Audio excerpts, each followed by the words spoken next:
Welcome to episode 312 of the Flying Free podcast, where we are going to continue our discussion on parallel parenting. Now, last week we had a big, huge introduction. It was, it was like 45 minutes long. And we talked a lot about what parallel parenting is and what it isn't. And we had a whole discussion around that. But this week we're going to get into questions that real people had. People in the private Flying Free and Flying Higher forum. It's called the Kaleidoscope. Kaleidoscope means a flock of butterflies. We have a place where we get together and discuss all kinds of things. And people dropped all their questions about parallel parenting. And there were a lot. There were a lot. So we're going to dig into them today, and we're going to just like get right into it now because we already had our introduction. I am with Diana Swillinger. I don't think I said your last name in the last episode. That's okay. People can always find me. Yeah. But So why don't you tell everybody who you are, what you do, and I didn't say any of that in the last one. well, Tell that's everyone okay who you because are. I've been on the podcast before. You've introduced me before. I'm Yeah. Diana Swillinger. I'm a coach in the Flying Free Kaleidoscope, which I love being a part of that. Before that, I was a member in the Flying Free Kaleidoscope. And before that, I have been a life coach for almost 8 years now, while I was married and after I was divorced. So, kind of an interesting journey for me that I was doing all this self growth and then even helping other people while I was still married and still then decided to get divorced. And I still do it today. I have a life coaching business and a life coach certification program to help other people like me who I focus on mind renewal, which you're going to hear every time I talk. I'm almost always talking about what's the perspective. How are we thinking about this? Is that word helpful? What if we had a different word? I'm such a nerd in that space. So I consider my coaching mind renewal coaching, and it is transformational. It is. She's an Yeah. excellent coach, and she creates excellent coaches. So you can find her. We'll put her website. What is your website The again? best one, I love to send people to the one related to my podcast because I have Okay. the ways you can get offerings with me and connect with me. Latest podcast episode, free classes, free coaching call. It's at rympodcast.com. RYM for Renew Your Mind. Renew Your Mind. And so and that's her podcast. So if you're listening to this podcast, probably means you like podcasts. So you might want to go check hers out. Renew Your Mind podcast with Diana Swillinger. All right, Diana, are you ready? And Diana and I are in real life friends, and we keep in contact with each other every week, not every day. Sometimes it feels like every day, but every week for sure we check in. Okay, so here we go. How can we navigate a much needed parallel parenting style while also not falling into the alienation trap? So we I, talked about, yeah. I would So just say sometimes I have quick answers and then we got to yeah, dissect it. yeah, But to parallel parent and not fall in the alienation trap, don't disparage their dad. Don't yeah, don't say derogatory, put down, blaming statements about their dad. You can say truth, but it doesn't have to be in a way that diminishes them as a human being, even if inside you're thinking it, feeling it, and you really want to say it. yeah. If you don't want to step into alienation, then just don't say anything derogatory. Just speak truth. Right. Alienation would be like trying to get your kid, purposefully trying to get your kids to not to kids who would normally want to be with their dad and would normally enjoy their dad to not want to be with their dad and not enjoy their dad. That is alienation.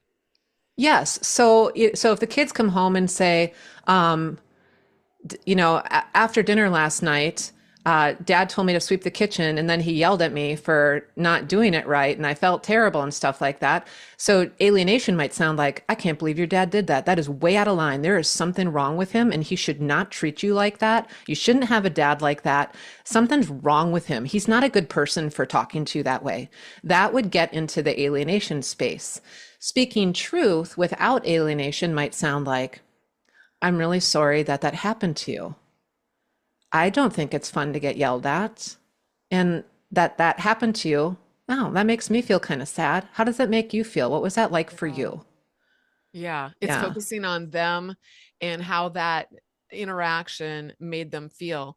And you know what I love about that too is that they're going to go out and meet other people who do things like that to them.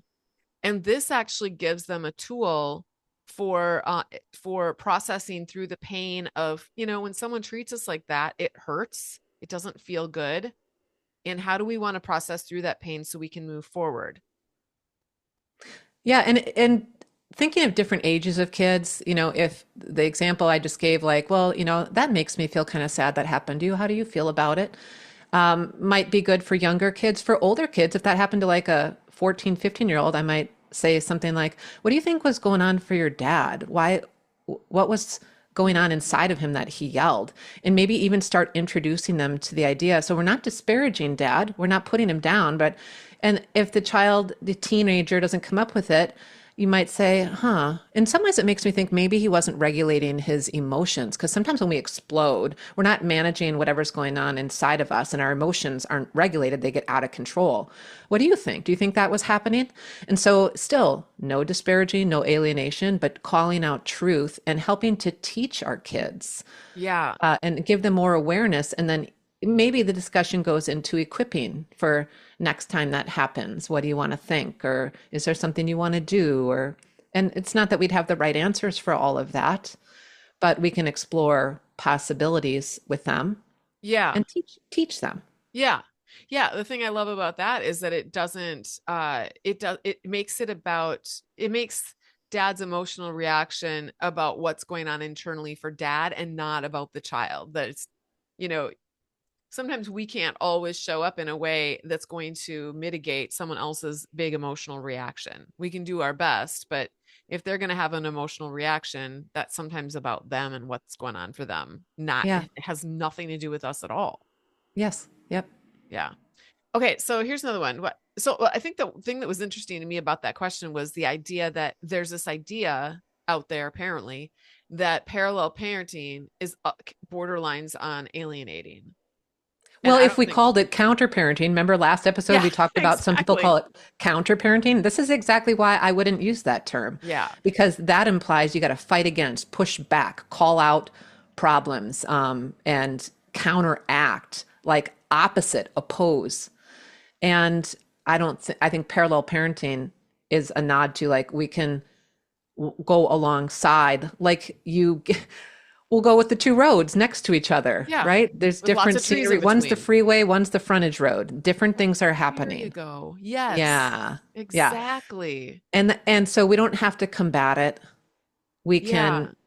can, let's come alongside our children in their growing up experience too, and be someone who's encouraging, supporting, teaching. And you might need to advocate still. So, and maybe that's where this question was going. How do I advocate for something my child needs without alienating? Yeah. Oh, we're going to get to more questions like that All actually. right, we'll We're going save to say, that. yeah. All right, so here's another one. What can we do when we sense one or more of our children is not comfortable with the other parent, but they're too afraid to voice their true feelings? And how to navigate children who do not want to visit the other parent in a way that supports their truth and concerns, but you're still sending them into the other parent's care. And then related, what to do when a child refuses to visit the other parent. There's a lot there, but it's all I kind of combined some different questions that were all sort of similar, I guess. So kids who are afraid of the other parent, but they don't really know why, they don't know how to say, they either don't want to say it or they don't know how to say it. They don't want to go to the other parent's house. Some might even, older kids might even just straight out refuse. Uh, and then also she kind of touched on sending them. She kind of made it seem like, there's a little bit of emotion about like, and now we're just sending them into Yeah. that other person's care. Yeah, when they don't want to go, but Yeah. you have to do it. Yeah.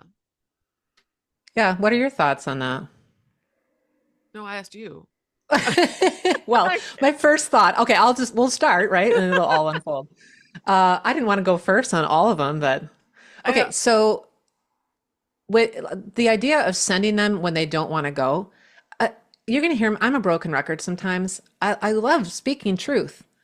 Okay, my dear one, I know that you don't want to go. And here's what happens in our country when parents are no longer married. We have a legal system, the court, there's a judge, and they come up with papers or they approve papers that are, the parents agreed on. And you just have to spend time with both parents. It's what happens in the United States. Mm. And so, because this is the legal arrangement, it's kind of like when you're driving down a road and they're like, it's 75, you can't go 85 here, it's 75. We're like, okay, that's what I have to do. Well, with the parenting agreement, this is what it says. You go to your dad's every other weekend, and it's like the speed limit. It's just like, it's just what we have to do. Yeah. And I'm sorry that you have to do something you don't want. This isn't a great arrangement for you and what your needs are right now, and yet it's what we have. What can I do to help? And depending on the age of the child, you might have a whole bunch of different resources. So like this wasn't when after divorce, but when I would travel, when I was still, my husband was still at home, but my daughter was always like, don't go. And so I would take one of her stuffed animals that I bought for her and I would hug it for like 1 or 2 minutes in front of her and kiss it and say, I'm putting my love in, I'm putting all my love in it, and send her or give that to her before I would leave for my trip. I did that for many years. And I would imagine something like that could work with a lot of, like, be creative. What would work with your child to help encourage them on the way? Give them a tool, give them a stuffed animal, give them, I don't know. Do you have any other ideas on that Yeah. one? No, I didn't. I never did anything like that, but I love that. That is so sweet. Oh, Um, well, how did you send your kids off when they didn't want to go? Because I know that's happened. um, yeah, I would just tell them I didn't go into all the detail about the law and everything. Well, you could. No, I actually love that too. Um, I mean, no, that's not true though, because I guess we'll see. I think because we were separated for so long before the divorce was final, the kids had gotten used to, um, they had gotten used to like we spend time at dad's house. Plus, they weren't really afraid to be with their dad. Their dad was fun. He didn't have them for very much of the time when we were separated. And he was kind of fun dad. So when they went to see dad, they got to swim in the swimming pool at his apartment. They got to have fun. And he always was and is a fun dad. He likes to do fun things with his kids. So they weren't scared of him in that way. Now they didn't he did play favorites, so some kids struggled more than others because he tended to be critical of some kids that annoyed him. Kids that were we all have kids that rub us the wrong way. Different personalities rub parents the wrong way, but the ones that rubbed him the wrong way, he would get really annoyed with them and just be really critical of them. Those are the kids that didn't want to go because they didn't necessarily feel loved and accepted. Yeah. And I just told them that they had to. Now the interesting thing is that as they've gotten older, they've uh and like we're 7 years out now from the finalization of our divorce, and 7, 8, 9, 10, 11 years out from not living together anymore. So that's a long time. Mm-hmm. And over that time, as the kids have aged, they've just said, I'm not going. Like when my daughter turned 13, she's like, I'm not going over there anymore. Yeah. And I just said, okay, let's try it and see what happens. Well, he's not necessarily a fighter in that way. Um, and so nothing happened. So she just didn't ever go over there anymore. Yeah, that Um, happened growing up. My sister did that when she became a teenager yeah. because she was the one that had a lot more struggles with my dad because with her being behind in school and things like that, because I mentioned on the last episode, she had some developmental delays from having meningitis as a baby. And so he would really push her to try to, because he was success Mm, oriented and really yeah. believed in her rehabilitation, which was great, but it was way too pushy for her. And so by the time she felt strong enough to voice it, she would say, I don't want to go. And she only went sometimes then. And Okay. my dad didn't fight it. My mom didn't fight it. They let Yeah. her. Yeah. And you've got it. This is where I think last episode again we mentioned the profiling course in Yes. the divorce course in Flying Free, and you know who this guy is. Some of us can say, my child doesn't want to go, and just do nothing about it. And what are they going to do? But some profile your guy or the person, whatever you want to call them. Some of them would be like, you don't follow the court order, I'm taking you back to court. So if you've got one of those Yeah, people that loves hiring lawyers and taking you back to court, you're going to approach it differently from somebody whose ex-husband isn't going to really do anything about it. that's right. So you've That's got to right. know. You got to know who you're dealing with. You do. And sometimes you can, yeah, because I know people whose husbands are very, they love to take their ex-wives back to court. They Yeah. just do it for the fun of it. Hmm. So in that case, you'd have to really toe the line.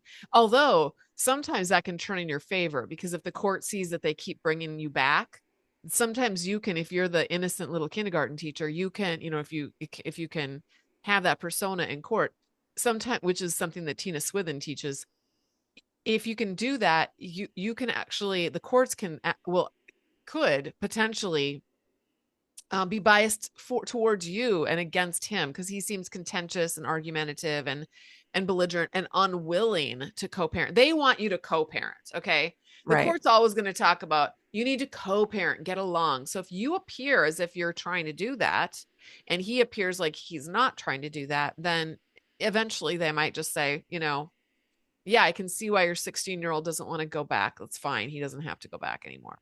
And Yeah, you've mentioned on past podcasts, and it's in the divorce course, in which I'll keep mentioning it because it's so useful in Flying Free, where you use things like, I don't know why my child, I can't understand why my child doesn't want to go there. And I'm not sure how I'm supposed to force my child to do something against their will. And I'm really puzzled about this. And yes, we act like I really want to make it work.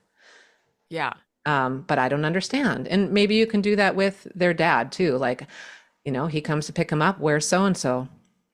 Unless you want to pick her up and put her in the car, I don't know what to do. She just says she's not going to go. yeah. And when we're talking now, if you're talking about a 7-year-old, you really do need to get them out there into the car because Yeah. that's not going, you're going to get in trouble. I mean, but when you're talking about a 14-year-old, 15-year-old, 16-year-old, the, it that is can articulate, I don't want to go over there because for like really valid reasons. Obviously, if they're saying, well, I don't want to go over there because dad makes me do my homework, no, the court's just going to go, okay, that's not. But if they don't want to go over there because, what would be a valid reason? Because dad's always screaming at them or, putting them in their bedroom and locking the door all the time and not letting them come out, or that dad doesn't feed them of, dad only gives them macaroni and cheese for dinner and never feeds them anything else. I mean, I don't know, I'm grasping at straws because I guess I don't. Then those might be things that a court might go, okay, well, or maybe they don't have a bed, maybe they don't have their own bed, Right. maybe they're sleeping on the floor or whatever. And if you do have some things that are serious concerns, you can always talk to Child Protective Services or social Yes. services and educate yourself and learn. And the other thing you can educate yourself on is in your state, this isn't going to be for the little ones, but in your state, I think some states are as young as 14 years old. They let the Yeah. child decide in divorce. In Wisconsin, or for custody, like where you want to be. In Wisconsin, it's 18. Oh, wow. But if you're in a state where it's 14, by the time your child turns 14, he's not going to have any grounds going back to court to try to force your child to see him anyway if that child is 14 in that state, because they're just going to have the child talk to a guardian ad litem or the judge, Yeah. and they're going to do what the child wants when they hit that age. So know what the age is in your state as Yeah. well. Yeah. And you can just Google that if you don't know. Yeah. Okay, so how to talk about to children about dangers of keeping secrets for the other parent about abusive behavior that happens under their care. Aren't there are so I went to the library and just got a bunch of books for kids. There's picture books about everything, you guys. Hmm. There's picture books. If you Google picture books to read to my kids about sexual abuse, like how to like good touch, bad touch. There's Christian versions of those books, and then there's, secular versions of those books. And then you go to your library or you do an intra-library loan situation and you check all those books out, and then you just start read. I read books about that to my kids. I read books about divorce, about going back to mommy and daddy's house. We I try to get it into their conscious thinking that these are things that can happen and here's what to do in these situations. And then especially the ones about, going to dad's house, going to mom's house, that kind of normalizes that and they just go, "Oh, I guess that wasn't normal before, but it's normal now." Sometimes getting a psychologist or a therapist involved could be helpful too, because if Yeah. a child, the children do, coming from a divorced home, I did worry about what one parent would think about the other parent, and I didn't want them to think anything negative about the other parent. So I didn't have the kind of abuse that we're talking about in this question, what they're, or dangerous situations a person would be considering. But even without that, I was always very thoughtful about it. And some kids might not want to say something that might make their parent look bad in the other parent's eyes and are very sensitive to it.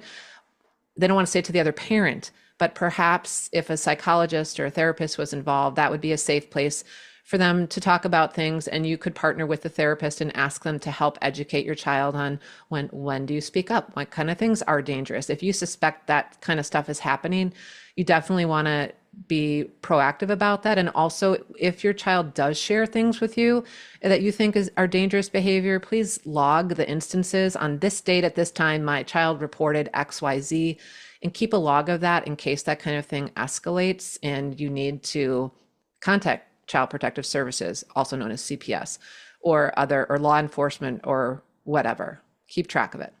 Yeah. And sometimes, therapists too are mandated reporters. So I know the two times that my ex-husband was reported to CPS were not by me. They were by two completely different therapists.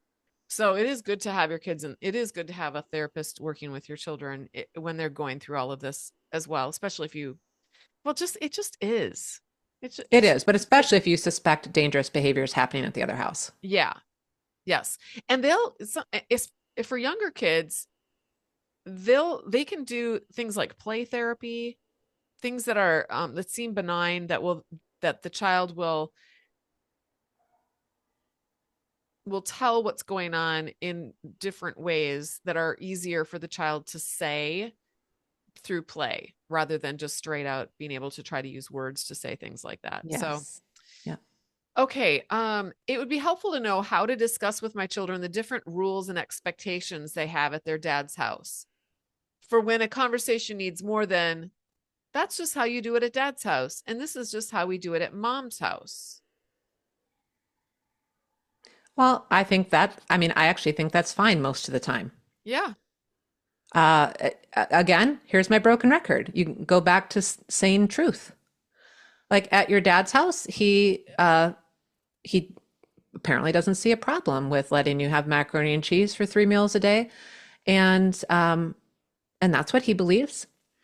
I actually look at things like the food pyramid and nutritional value and getting vitamins, and that's what I do. Okay. Or at your dad's house, he doesn't care if people argue. He thinks it's fine. And that's how we talk about difficult things. At my house, I believe in different communication styles that psychologists have shown are more helpful to building good relationships and Yeah. resolving problems. And that's why I do it differently. So just add the truthful things that you're aware of, and especially the reasons for why you're doing it, and why it's because we're doing the choices we're doing because we think they're going to help our children and help them grow and help them learn things or have more discipline or take on responsibility better. So let's tell them. We think that even the little ones don't understand. They can. You can say Yeah. to a 4-year-old, well, listen, broccoli helps things in your body, like your muscles grow better than if it's just macaroni and cheese, because your muscles are like, we need certain foods, and chicken helps your muscles too. And just tell them in the language that's appropriate for them, whatever the Yeah. situation is. Yeah. Yeah. And also they can watch Magic School Bus and learn those things that way too. Yeah. I think this is a great springboard too for conversations with our kids about the differences in families and the differences in people and how people Yeah. do things, because you've got your home and then you've got dad's home, and that's only two of probably 5 billion different ways to run a household in the world. And so it's, you know, you get to experience two ways. And then when you get married and have children of your own, you'll create a third way. You might go to your friend's house. If you look at your friend's house, how is what it's happening over there different from dad's, different from us? There's all kinds of different homes and ways of doing things. And it's not necessarily that one's better or worse than the other one, but all I can do is give you the reasons and my thinking behind why I've established our home here this way. What Mm-hmm. your dad does and why and his thinking and reasoning, I'm not privy to because I'm not in his brain. Yeah. If you want to know why he does things his way, you can ask him, but There's at your own risk. sociology studies about that, like there's different cultures in different countries and then different states Yeah. and different areas of the city. And then when you get down to different cultures at different homes, they call it microcultures. And that's just the way Yes. it is. And it's based on what's fed into you that has you executing culture in a certain way in your own home. Yeah. And every home has a different microculture. Yeah. I think the key is as moms, sometimes we touched on this last week too.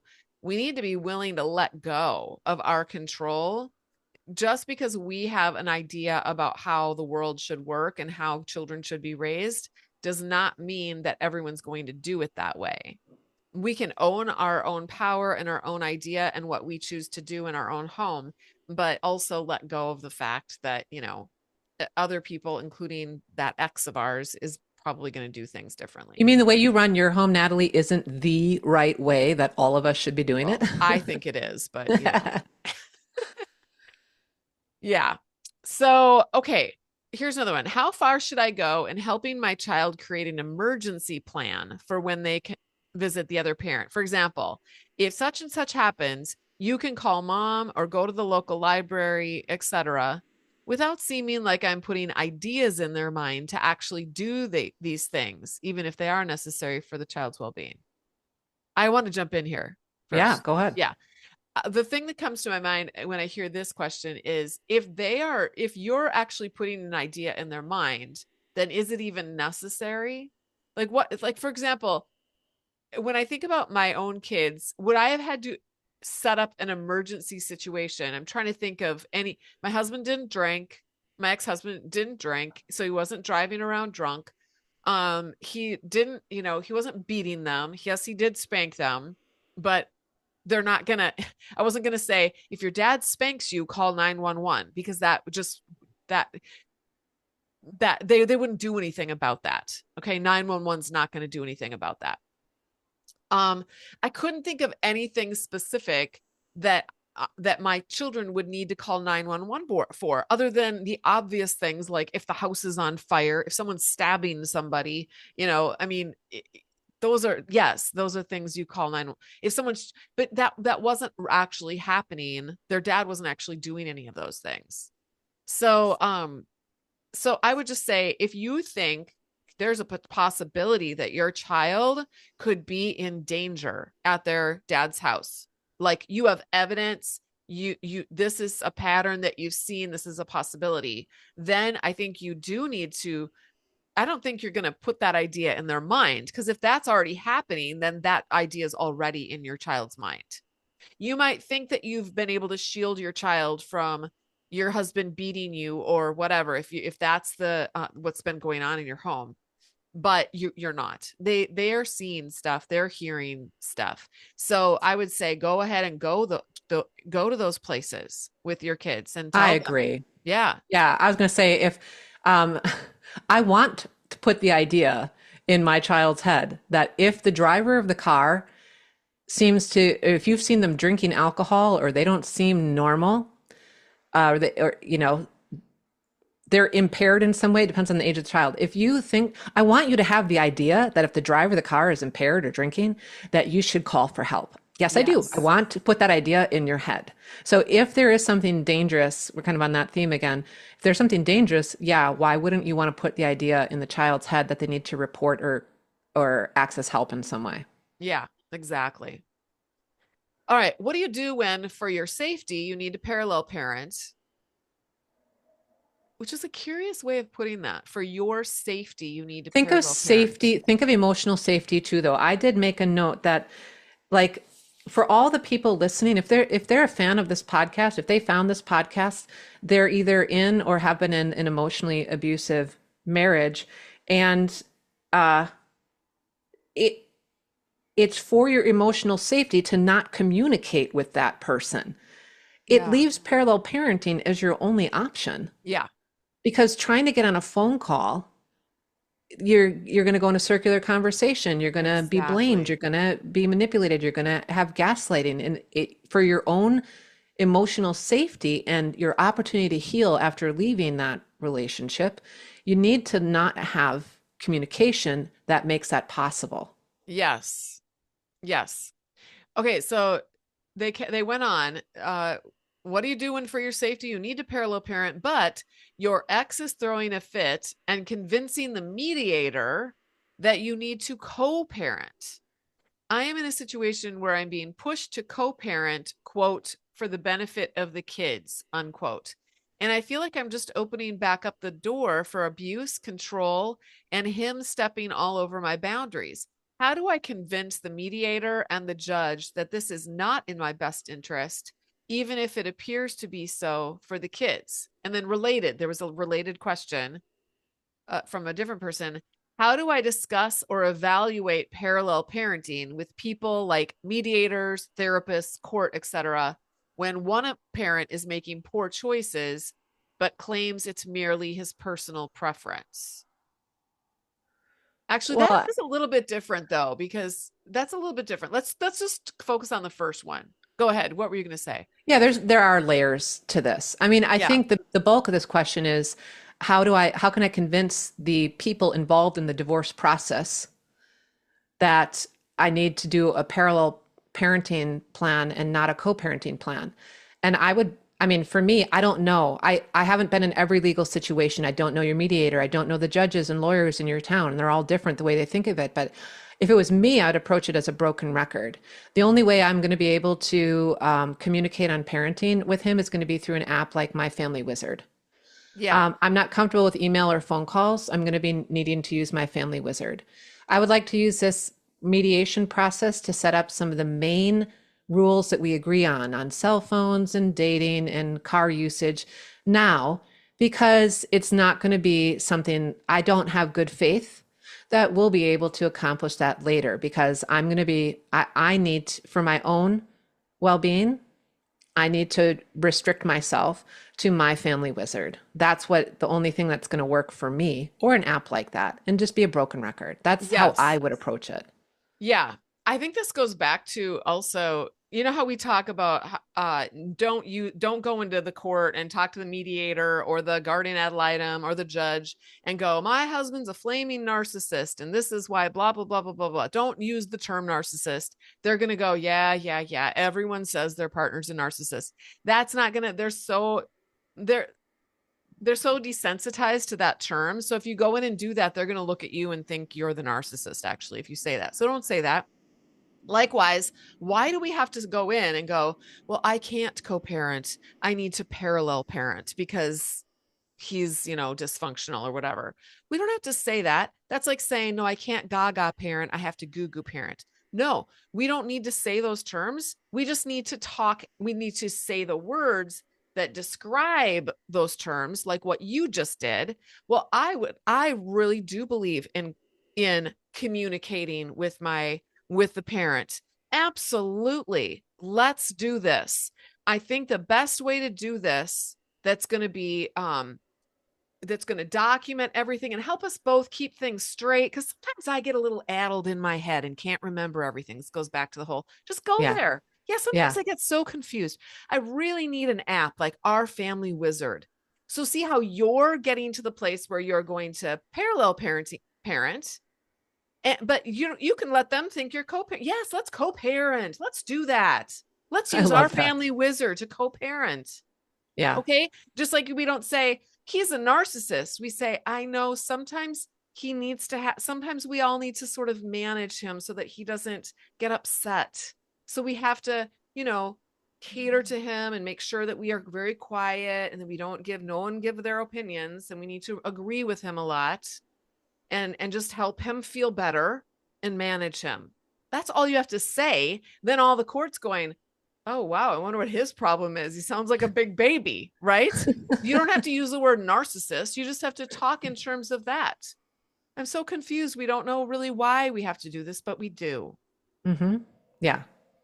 And conversations, conversations are great. I would love to do it. The problem is keeping track of it all because there's so much to keep Yes. track of. Yes. There's So so much I to keep really track of. would love to use the app where it can all be in one place so I can keep it straight. I want the best, keep saying I want the best for my kids. And I Yes. think Our this kids, will, our kids. yes, sorry, right. Yes. I want the And you best could for even our say kids. we. You could even say we want the best for our kids. And this will help make that happen. Yes. Let's get on Yes. the app and And every decide the time, key things ahead of time. exactly. Every time it sounds like your ex is he's pushing to co-parent. Every time he does that, just say yes. Oh my Yes. word, yes. Thank God we are on the same page. Let's do it. That'll speed that up. Yes, exactly. All right. How to deal. Oh, actually, the other one had another layer to it, though. The other related question said, how to discuss parallel parenting with people like mediators. I think we already covered that. When one parent is making poor choices, but claims it's merely his personal preference. This is where I think some people are, because I know this because I know what people are talking about in the forum. And a lot of people are sometimes they are actually talking about things that they don't, some people might define as a poor choice is actually a personal preference. Okay. Mm-hmm. Like, for example, vaccinations. I might think that's a poor choice to not vaccinate. That's where I stand on it. Now watch, half the people will unsubscribe. That's fine. I might think that that is a poor choice to not vaccinate our kids if my husband didn't want to do that. And he didn't actually for a while. However, it's actually just a personal preference. I personally prefer to have my kids vaccinated, and others personally prefer not to. And that's their right. And I don't have any judgment. If you want me to balance out your listeners and show how open-minded you are, I'll tell you that I did not vaccinate my children while they were young. I wanted it to wait until they were teenagers and their bodies were more developed, and get the ones that we thought were needed specifically for them. So I have a different mindset on it, and it's just a personal preference. Yes. Actually, I did the same thing with mine, but we did with a few of mine. I had 9 kids over the course of 20 years.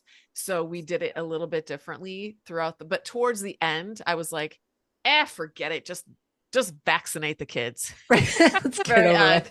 It was like, exactly. All right. So, apparently there's an outbreak of whooping cough in our area now. Oh, it's at the high school. Every week I get there's another case at the high school, another case at the high school. Yeah. So it's going around. Anyway, so I think we do need to be careful what we're talking about. Poor choices. What I might call a poor choice is actually just someone else's personal preference. Of course, I'm going to say, well, that's a poor choice because that's not the choice that I would make. But I think it's a poor choice that might, I'm trying to think of an example in my letting the kids stay up till 1 a.m. when they're 10 years old. Yes. Poor choice. But actually, it's just a personal preference. Some people let their kids stay up late. Did you have friends that stayed up till all hours? Well, I've had kids who at my house go to bed at 10 and at a different house stay up all hours. Yeah. Same. And when I was growing up, we had to be in bed, start getting ready for bed at 8:00 and in bed by 8:30, even in high school. No, wow. I would think that that's a poor choice also. As a kid who grew up like that. No, I'm kidding. I'm being facetious, but there could be some situations though, where it's like, okay, this really is actually putting my child in danger. For example, you brought it up actually. If you're getting in a car, your dad's going to drive you to a ball game and he's drunk. That's not just a poor choice though. That's not a preference. or a poor Yeah. choice, that is actually illegal. It's illegal to drive drunk. So it's poor So, choices and dangerous choices. Dangerous choices, you need to keep record, talk to people at Child Protective Services, get advice from police, talk to an attorney, talk to a therapist, get input from other people on dangerous choices. Poor choices in parallel parenting, we need to let a lot of them go. Now, you can yeah. do things to try to influence, do your best to try to influence. I notice when Sally comes home on Sundays, she's falling asleep at 8 p.m. when she still has homework to do because she said she had such fun being up late watching movies 2 nights in a row and eating popcorn and ice cream till 1 a.m. and how much fun it was. But I noticed that she's struggling now on Sunday night and she's got to go to school exhausted and without her homework done. Do you have any ideas about how we can fix this? And you can try to get the other person to participate. Maybe after personal experience, maybe after 4 attempts, you just let it go because it's not going to change at Yeah. that point. And Yeah. so I like to think of this in the tools that I have and talk about all the time. One is that we have a list of expectations for other people, and we have them for the other parent, for our child too. And we're like, if they would do this thing, I've got the list. If they would do this and this and this and this, then I could be at peace. I would be happy. I could be content. I would believe everything's okay. And I could feel okay about what's happening when my kids aren't with me. However, they're not doing this. They're not all this list. They're not doing it. Not. Now I'm frustrated. I'm angry. I'm blaming. I'm trying to coerce the other person. I'm not saying that in a bad way. People who've been abused, we do try to convince. Let's use that word. I'm not trying to convince the other person over and over to get them to get on board and feel like I'm banging my head against a wall and punishing myself. Mm-hmm. I did my due diligence. I tried to cooperate. There's the co again. Cooperate and co-parent on this issue to no avail. And so now I'm going to let it go. Yeah. And unfortunately, my child, Sally, comes home with no homework done and exhausted on Sundays. That's the reality of what I'm dealing with now. Now, how do I want to show up with this reality that I can't change? What would I Yeah. like to do now? Yeah. And that's hard to let go, but we Yeah. do it for the benefit of our own emotional sanity. And when we're more emotionally sane and at peace with reality, we can show up better for our kids and then try to come up with some solutions with what we're left with. Yeah. One of the solutions that I came up with some of my kids who were they're good kids. They want to please me, and they not just when I'm around, but when I'm not around. I was able to tell them, even though your dad doesn't put you to bed for a regular bedtime, I would like you to go to bed at his house by 11 o'clock. I want you to be in bed by 11. Can you do that for me? And Hmm. they did. That's They did. beautiful. Yeah. So sometimes it doesn't have to be because their dad just didn't care when they went to bed. He just didn't Yeah. care. He went and did his own thing and they were on their own. So anyway, that's another alternative. Okay, so how to deal with the situation of the other parent being extremely permissive and not setting rules or boundaries on things such as phone time, homework, and chores so that they can be the favorite parent. And then telling the kids that you are the mean, controlling, insensitive parent because you expect certain behaviors and uphold boundaries. This has resulted in my ex being able to convince our teenager that mom doesn't get you. She's a bully, but I'm the one who's there for you. This is leading to detrimental consequences with academics and even the college application process. Any information on combating parental alienation would be appreciated. You know what I have to say? That sucks. That's what I want to say right now. I'm so sorry that that's happening. Doesn't that sucks? I Yeah. wish we didn't have to deal with this. And Yeah. part of me, we don't have Natalie and I don't have the answers for all of this stuff. We have some ideas and things to explore and try, but that really sucks. And the first thoughts I was having is, I mean, what can you do? In a lot of ways, you have to let that parent, you gotta, I have a mug behind me. You can't see it. It's blurred out. It says, let them. Yeah. there's a big let them movement now, but let me say my sister said it first. She taught it to me back in the 90s. Let Yeah. them. And it Yeah. really sucks when it's affecting, like you can't change him from doing that. You can't change them from berating. Let me tell you something as a story of hope. And then maybe Natalie, I'll let you see if you have any practical things. But in my family, as it were, my parents were divorced, and then my mom remarried when I was 10 to a wonderful man. He is like such a good, if there was a good Christian man, he's it. He's so loving and caring and gracious.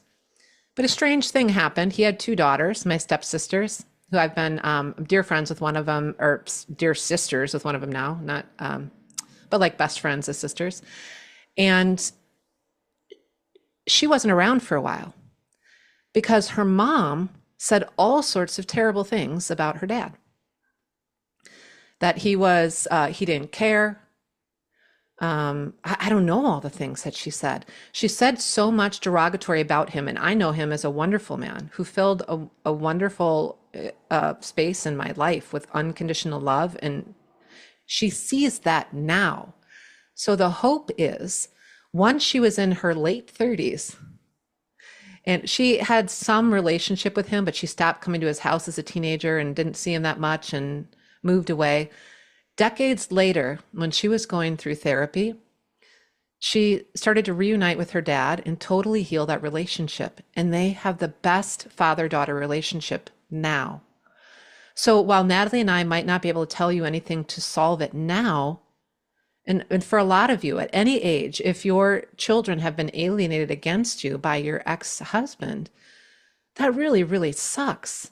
Yeah. And all my stepdad did is he kept showing up with love and grace every time there was a chance to communicate with her. And he just stayed the course.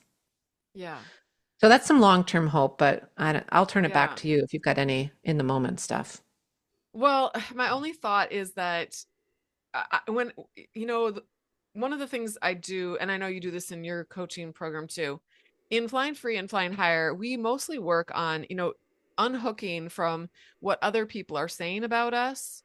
And then we get to decide who we're going to be. They can say all kinds of things. I've had people say that I am an adulterer, that I mean, you name it, people have said that to me about me. And I got excommunicated from my church and kicked out completely. My family of origin doesn't talk to me anymore. So I'm someone who knows what that's like to have a bunch of people, friends who decided that I was no longer, worth anything, have said so many lies about me. And I've had to just sit back and go, okay, there's nothing I can do with what people are saying about me. They said horrible things about Jesus too, all kinds of horrible things about Jesus. But who do I want to be in this situation? Who do I want to be as a parent? So it sounds like this man is defining you or this person as a parent and saying that this is a mean, controlling, insensitive mother who has boundaries and expects certain kinds of behaviors. Okay, that's what he says about me, but who do I want to be when I am with my daughter? So and that's all you have control over. So just like you experienced with your mom, when you were with your mom, you experienced love, when you were growing up and your parents were Right. divorced. Yep. You experienced love, you experienced good things there. And then that is did your mom have boundaries? Did she have rules and regulations? I mean, I do Yes. I do as a mother, for Yes, sure. she did. Yeah. So, but if you're internally feeling guilty about that or feeling bad about that or feeling like there's something wrong with that, I mean, there are a lot of rules that I used to have that I actually don't have anymore. I actually had to loosen up my thinking about some things and readdress things and just go. And a lot of that was in conversations with my kids as they became adults. I was like, tell me what was good about your childhood and what was bad. What are some areas where you felt like I was rigid, where I might have been, where it would have served you and me better if I had loosened up? So I think there is room always for getting feedback. But if they're saying, well, I want to be able to sleep, go to bed at 4 o'clock in the morning and you don't let me and you're so mean, then it's like, Well, there's, like you said, there's reasons why we have a bedtime, and it's because I really care about you and I really want you to be able to do well on your homework. Or there's reasons why I encourage you to do your homework before I let you get on your phone or let you play computer games. Like, you can play computer games all you want tonight with your friends, but you do have to do your homework first. And also, let's do a Quizlet and make sure that we're practicing for our next test, okay? So that you can do the best you can on your test. Then you can play. Like, those are some of my rules. So, and it's okay if my kids don't think that that's fair. I'm totally good with that, because Yeah. I know I'm good with it. I believe it's fair. I believe it's good for them, and I love them so much. The rules that I do have are very few rules, but the ones that I have amazing reasons behind them. And those reasons, my kids are on board. They understand why we have those rules. So I have a parenting course in Flying Free. It's just basic parenting. It's how I parent my kids. Also, I had a child with borderline personality disorder. As a child, she was diagnosed with oppositional defiant disorder, and she was in a day treatment center for 2 years. And we were all, as the parents were all required to go through a class that helps parents parent kids who are very violent and very volatile as teenagers. So they taught us some incredible techniques and ideas. And I put all of that in the parenting class for you guys too. So I encourage you that if you have a child like this, that or who's being alienated against you, to take that course. I had one person go who'd already raised their kids, but she took the parenting course and she said, I learned in that parenting course how to parent myself. I realized that I needed to be parented that way. And it just, I had a whole bunch of epiphany moments in going through that course that have really just changed my life. So, anyway, that's all I want to share about that.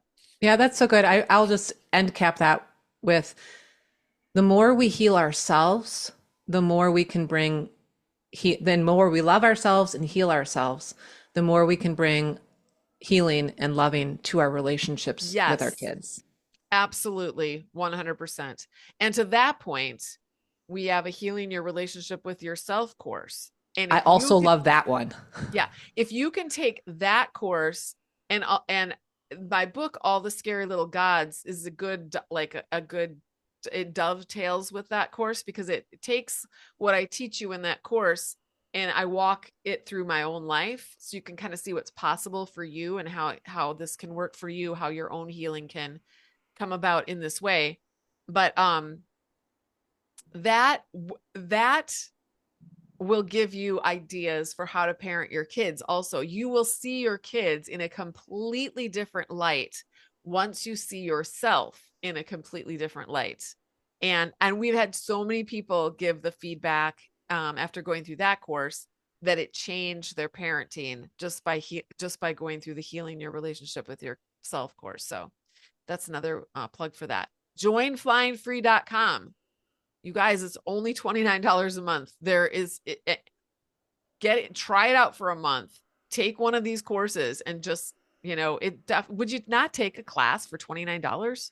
It's a no-brainer at that price. I It's a love how no-brainer. that that's just a testament to how you want to serve and help as many people as possible and not make any barrier for anybody to get in. There is no barrier. $29 is not a barrier. Yeah, We drop that, buying a pizza.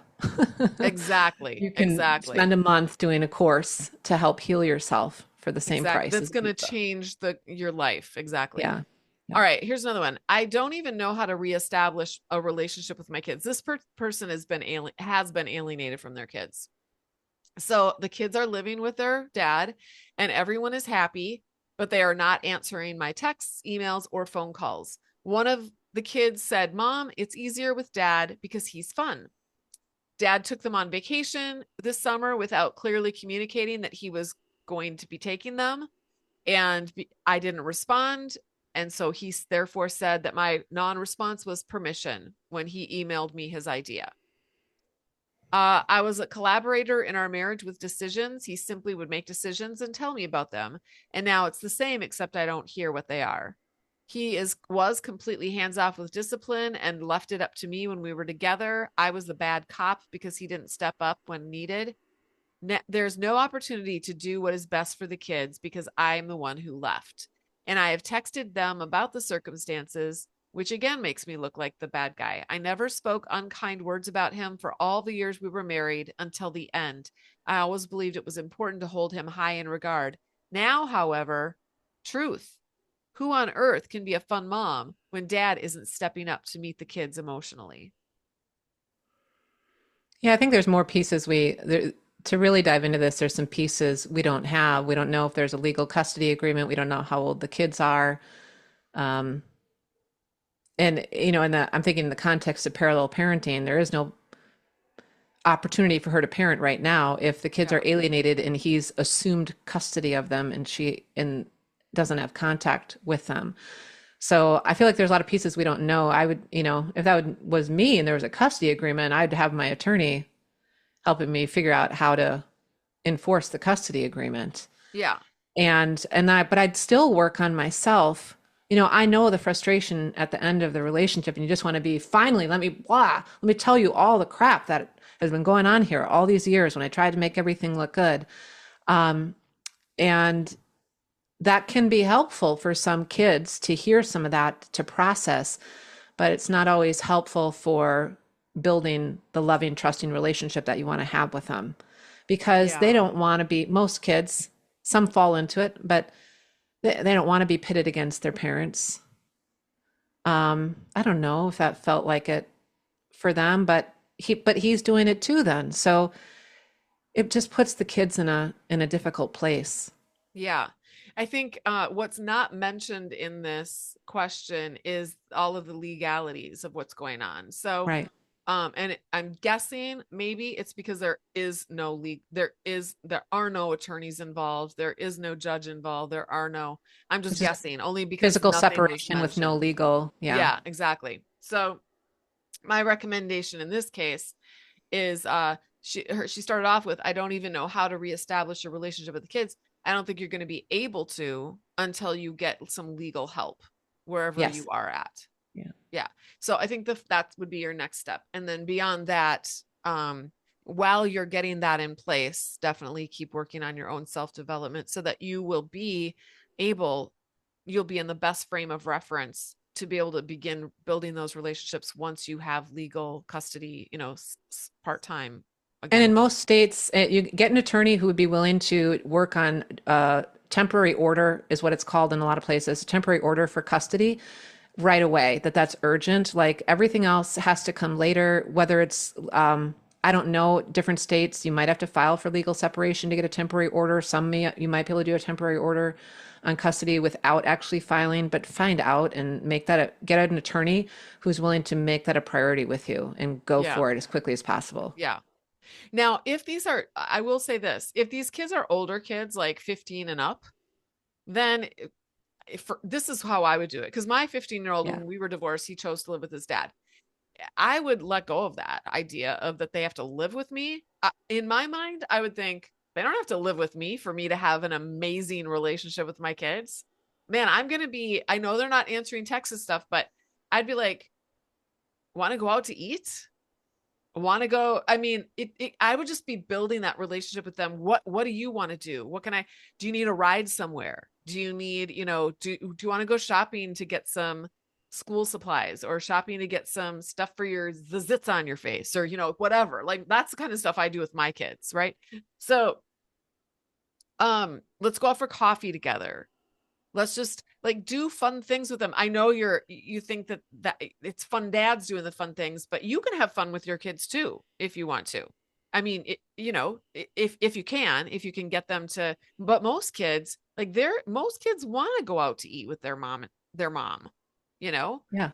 Now, if they don't, then we're talking about, then you need to get some legal help to deal with that. But this is a person in the forum. So if you're hearing this podcast, definitely, reach back out and we can talk about more details about your situation.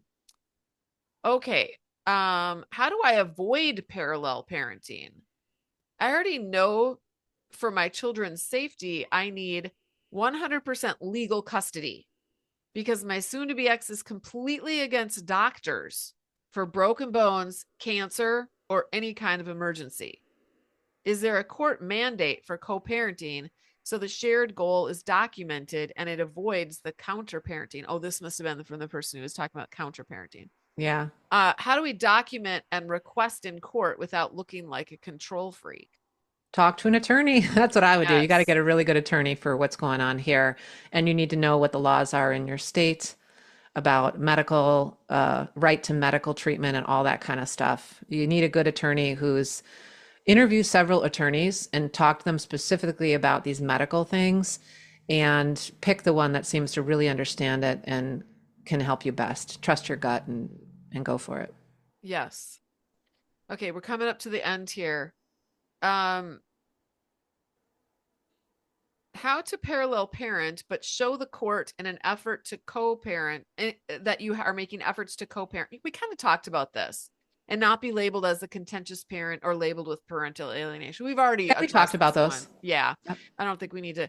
I think the last one that we can talk about has to do with like a an ex or a dad who is has picked a child to be the golden child and a different child to be the scapegoat.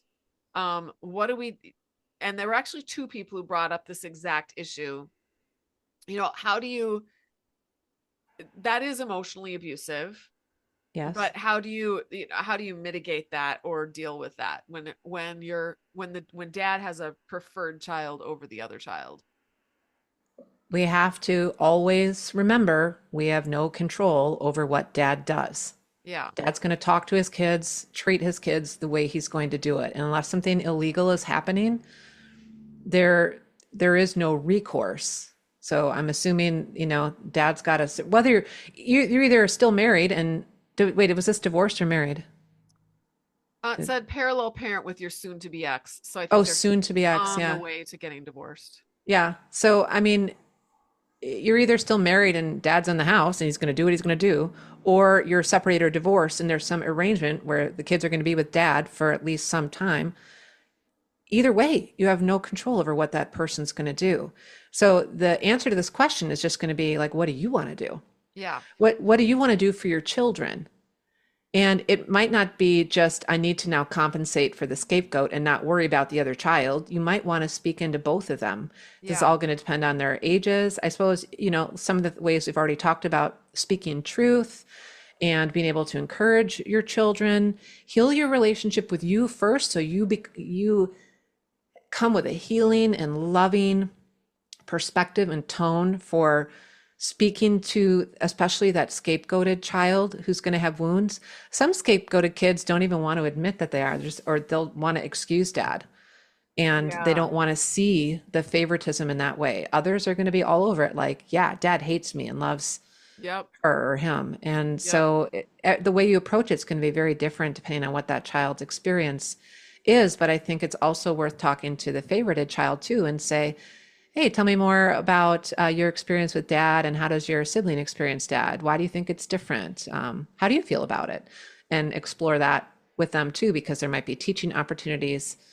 And who knows? Maybe the siblings want to get a little closer through that and go through it Yeah. together instead of, if dad's in a way a favorite and a scapegoat might be trying to pit the kids against each other. It puts an Yep. abuser in a power position to control how others experience each other. And Yep.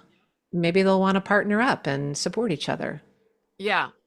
I can relate to this question. I mean, I had 9 kids, but it wasn't just one scapegoat and one favorite. There was a couple favorites, 3 favorites, and then a couple, 3 scapegoats.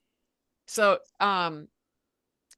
what ends up happening is as they get older, at least in my situation, the scapegoated kids just don't really like to be around dad. Yeah. They just feel like a loser, they feel like dad thinks they're a loser and they feel like a loser. So actually, with one of them, they have phased out. They're slowly phasing out of going over there. I'm letting them go over there, not letting them. I will let them go over there as much as I want to, but they don't want to go over there. So we're slowly, the 13-year-old girl several years ago, that was 4 years ago, she just dropped cold turkey. But this particular one, we're phasing out slowly. I'm allowing him to phase out slowly. He would stop. Well, although he did say, he said, I love dad. I want to see him sometimes. I just don't like going over there all the time because he picks on me. So, which Yeah. is so sad. It's just so tragic. They want so much for their dad to approve of them, and they're always going to hang on to that hope. But the thing about my situation is that as my kids get older, their dad, I think my ex has a hard time with little kids just dealing, with Yeah. all the stress of that. So as they get older and turn into adults, he has a better relationship with all of his kids. Now, plus they're not living with him anymore, so it's like these touch points that can be very just positive and not negative, right? So that's like one way that time just tends to heal some people's situations, as it has with my family. But my youngest, he loves going over to his dad's house. His dad, my youngest, has autism. He's like kind of joyful and just a joyful little kid, doesn't rub my ex the wrong way. And my ex, he said to me, I just love going over there. Dad and I, we just chill together. He just loves it. So, and I love that. So there's no way anyone could accuse me of alienation, because I love it that my youngest kid loves to go over with his dad's house. I'll let him go over there as much as he wants to. Now he Yeah. wants to be over here too, which I love that also. He likes to go to both of us. He likes that there's different good things about both of our places, um but the other one, he doesn't. And so why I'm not, as he gets older, he's gonna be 15 next in a few Mhm. months.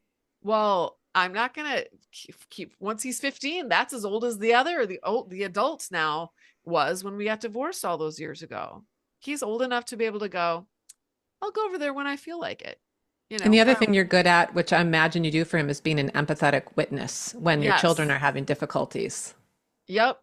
Yeah. Yep. He knows he can talk about it, and I will just listen and go, yeah, I get it. Yeah. Sometimes that's all they need. Exactly. They just need someone. Exactly. Instead of like, I don't think I didn't get that. My dad, he passed away now, but he didn't really stand up for any of us because he was just as scared of my mom as, the rest of us were. So he was just like, when mom was on a rampage, we all just kind of shut up. And so I always thought my dad was weak. Even Mm. as a kid, I remember thinking, and I was so ashamed of that, ashamed that I thought that my dad was weak. But as an adult now, I understand, he was weak. He was also a beautiful man, but also a very weak man when it came to, he just did not know how to stand up to, or maybe he just made a decision. I'm just not going to stand up against my mom Or or against my mom. he was just surviving like the Yes, rest of us. exactly. Exactly. Okay, we're done because we both Wow. have to coach, but this has been a great, I hope that this has been helpful. This has been great and helpful. You know what? It has been helpful because what happens is we find our own solutions. People listen because hearing other people speak about things helps our brains get to work to find our own Yes. solutions. This was totally helpful. I know it was. Maybe not the whole Yeah, thing, but parts of it. And that's all you need. that's right. Your brain to light up and go for some solutions from parts of what we said. So take Yes. it and run with it. So thank you, Diana, for coming on here and sharing your time with us. And for those of you who want to go deeper with both Diana and myself, check out joinflyingfree.com or joinflyinghigher.com, or check out Diana's if Diana's coaching. She does private coaching. I don't do that anymore, but Diana does, and she's an amazing coach. And she also trains coaches. And you can do that by going to rym.com. It's RYM rympodcast.com. podcast.com. Yeah. renewyourmindpodcast.com, but RYM instead of the Yes. whole word. All right. Yes. All right. Thanks for having me. It was so fun. Yeah.